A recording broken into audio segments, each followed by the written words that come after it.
June 27, 2009, and he passed away the next day in Burns and Women's.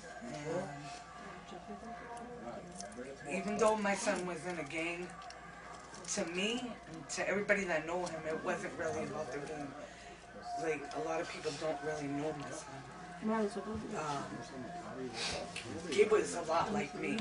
He might have not looked like me, but he looked like his father. But clerk said to me, my son went in there to get something, and the clerk said, you know, Lee, out of all these kids that live in the neighborhood, Gabriel's the only one that's like respectful.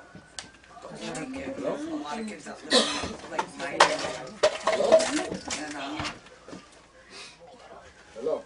I'll never forget the last 2 months. We was really getting close. I could hug my son. My younger son, I can't hug him. He doesn't like it. You have 2 sons? You have 2 sons, 2 boys? Gabriel and Giovanni. Giovanni.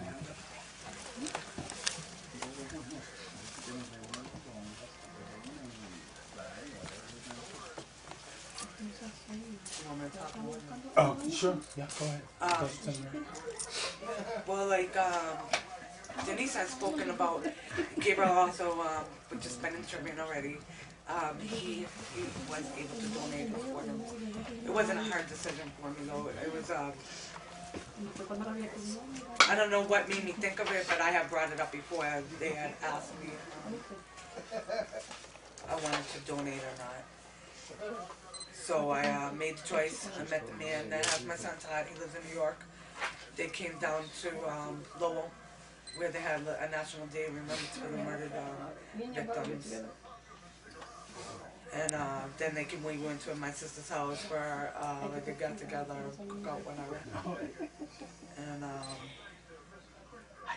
they're very nice people. We went up to the house for Thanksgiving, and I met like his other stepchildren. Where's he live? Eagle Bridge, New York.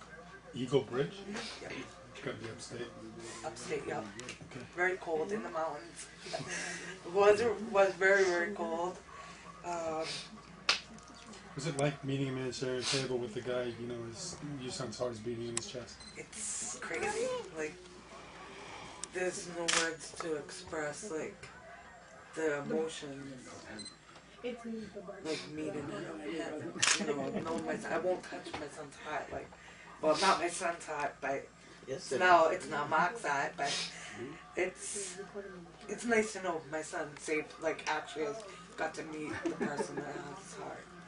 I hope that, like, me and Denise are able to meet some of the other people that received our voice awards. Yeah, I can't wait to meet him. I want to just meet anybody.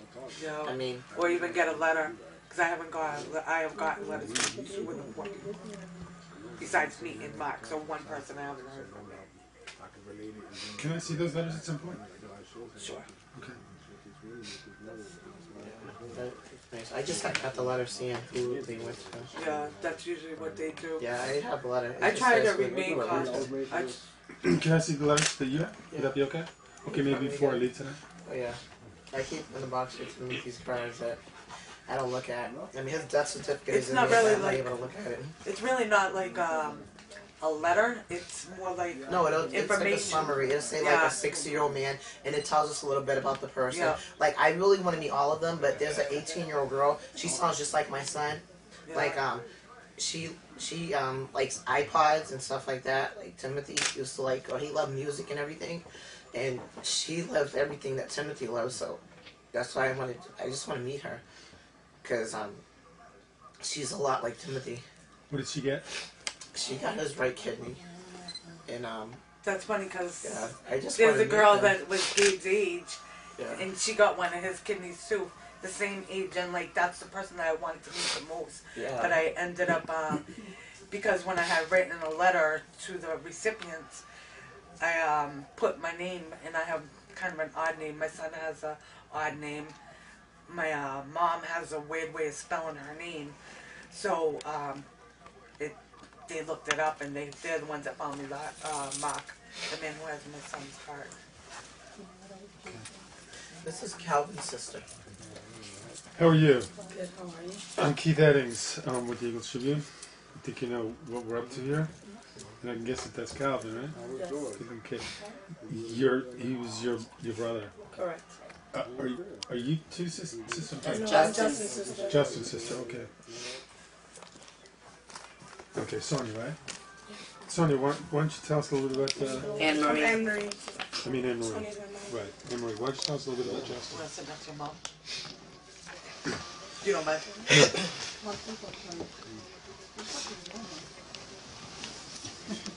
My name's Anne-Marie. I'm 19, I'll be 22. I lost my brother in 2007.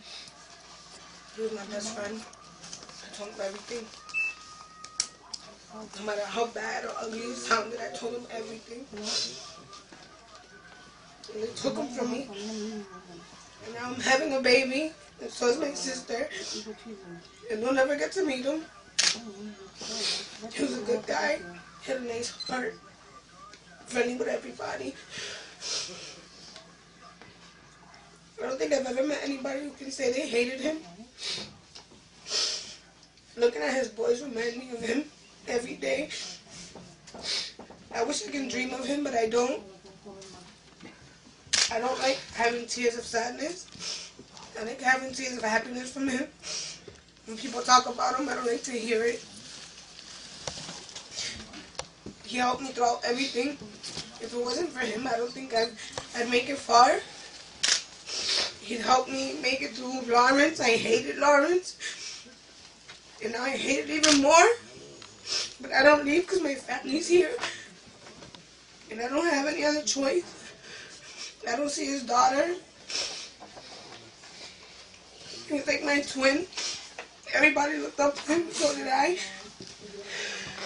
I finished school for him. I'm still going to school for him. He wasn't a bad kid. He gave my mom a lot of trouble, but he was a good kid.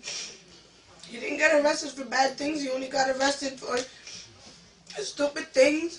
Not going to probation or going to school. He was sent to boot camp, and he came back good. When he had his daughter, he changed his life around. It wasn't about going outside, going partying, smoking all the time, drinking. For him, it was about his daughter. Now he has 2 more boys, and they never got to see his face.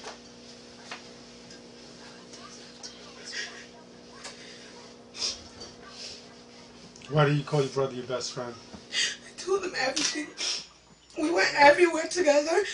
They were very close. He used to always tell everybody, this is my little sister, she's my mini-me. How did he help you get through Lawrence? I was always getting into fights, getting into problems, and my brother told me it's not the way. He's the one who put me in boxing to keep me out of trouble, made me sign up for school programs, sports, brought me home every day from school, made sure I went to school. If I had a problem with somebody, I'd let him know. He'd handle it. Not bad, but he'd handle it. He used to always tell me, keep your head up. Never put it down. Don't let nothing bring you down. He always had a phrase, Castros never give up. And we never did. And he never did either. She was actually there. They were all there. Justin died in the arms of my oldest son, Jason. And Jeffrey. His twin boys were actually born 5 days after I buried him. So he never got to see them. He never even got to know that he even had them coming. He knows. I think he knows.